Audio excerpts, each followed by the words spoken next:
Your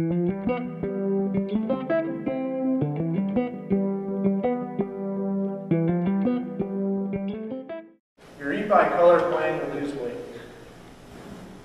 Now, the more I talk about this book, the more I find out that not everybody's done paint by number. How many people in here have done paint by number? Okay, so I'm not weird. Nor were my parents. What I did was color code the food groups. If you've seen anything in pop culture, media, magazines, TV, radio, internet that talks about either colors or the vegetables or any of this, my book has nothing to do with that. It has everything to do with a simple system to make better food decisions. And that simple system is this. I color-coded the macronutrients. Blue is protein. If it was flying, swimming, or walking, probably a protein. The red group, if you were around back when the food pyramid came out, before the original one died, it's what we used to call a complex carbohydrate or a starch. Fats, purple. Notice it doesn't just say fat, it says healthy fats. We need to eat them.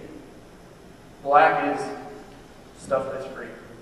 Meaning more or less of it doesn't really matter.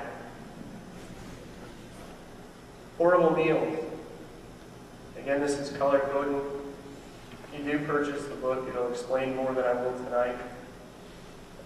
These are some great portable snack ideas. We're working with a traveling baseball team, and I created a basically Eat by Color guide for athletes, specifically young athletes that play in travel sports programs. And guess what? They have practice and training in school, and maybe their team sport as well as club, and weekends they usually have tournaments. And 9 out of 10 times, as we see I see athletes do that, we see athletes do that in my club, they don't eat right. This is like the no-brainer of food that you should have readily available. Leave it in your car, leave it in the office refrigerator, leave it in your desk. Way back when I worked for a living, the big drawer that's for files on my desk was full of food. Why? So I stayed away from the roach coach when it rolled into the plant. So I stayed away from the vending machine. No matter how busy I got, if I had to go see a customer, I could open the drawer and I could take something similar to the stuff on that list and not throw myself off my healthy eating plan.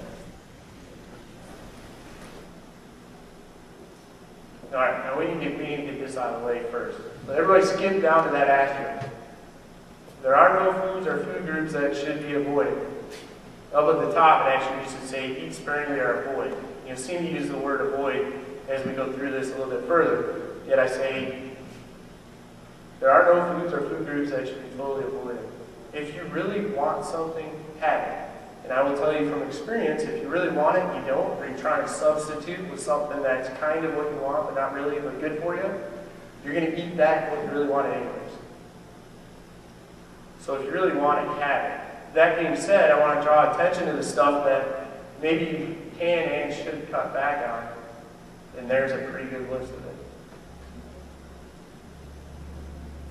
That one of our partners or sponsors for the event is Fatty's Pub and Grill. Why would I have a bar sponsor? Why would I partner with? Why would I give them a coupon? That last sentence right there, life's too short. Don't miss out on an opportunity to enjoy time with family and friends. Don't miss out on an opportunity to celebrate a special event or occasion. Just don't do it all the time. You know, my neighbors will tell you that John Finn's Pizza Village truck pulls into my driveway about once a week. Okay? It doesn't mean I always eat pizza. It means my wife or I that day maybe had pizza. One of us often ends up eating a salad. It's okay. Pizza truck was there last night and I did have pizza. Neither of us had salad. I'm no fatter than I was yesterday morning. This is a color-coded mark. Individualized to you, no calories or points. Everybody's fist is a different size. Eat a fist of the blue group at every meal. If you're eating every 2 to 3 hours, that means every 2 to 3 hours a fist of the blue group. If it was flying, swimming, or walking, it's probably blue. Eat a fist of insulin-impacting carbs 2 times a day. At the third meal, have a piece of fruit. Fruit is good for us. Overconsumption of fruit is bad for us. Fruit's mostly sugar. Most fruits are sweet, predominantly fructose. You can't store fructose in your muscle for later use as glycogen. You burn it, if your liver uses it, the liver only needs about 30 grams a day, you burn it immediately for energy or it's stored as fat. You want to do what I did like 12, 13 years ago? Go pick up a book called Fats That Heal, Fats That Kill by Udo Erasmus. It's by Yay Thick. I sat down and read it until I was done. It would probably take most people a few weeks. But educate yourself. Learn what the good fats are. Green group. Eat all the vegetables you want. The more the better. What's a green group? Chances are if you can grow it in your garden, and if you live on a 40-acre plot, you got a farm, you're excluded. The rest of us, if you got a small garden, chances are if you can grow it in your garden, it's going to be in the green group. And the more you can eat, the better. Drink 1 to 2 gallons of water. Holy cow, 2 gallons of water. Are you serious? No. But I want you to look at that and think about, do you actually drink water a couple of times a day? Or does all of your water come from soda or pop, whatever you call it, an energy drink, tea, coffee, or something else? You need to drink water. Never allow yourself to go hungry and back to that avoid conversation. If you really want something, have it. This is a sample day, and I'm not going to get into all of this. This is in the book. But that's on the left, might be an example of how somebody would eat. On the right is a color-coded, paint-by-number style, how I came up with that.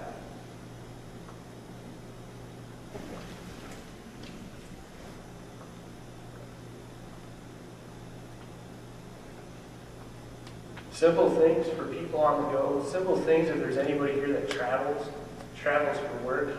One of the things that I would do when I used to travel for work was I'd bring a protein shake for breakfast. Now most of the hotels actually have some type of food, and many of them have something that is higher in protein than not. It's not just dry cereal or oatmeal anymore. Or even worse, bagels, pastries, and donuts. Lunch, I'd have a grilled chicken breast salad. I'd make the decision before I went on the business trip, so there's no looking at the menu and saying, well, I'll just have a little of this. Nobody ever just has a little. If you order it, you eat it. And for dinner, I'd order the biggest steak or fish and a double order of vegetables. And I never gained any weight. Even in Southeast Asia, I didn't gain any weight.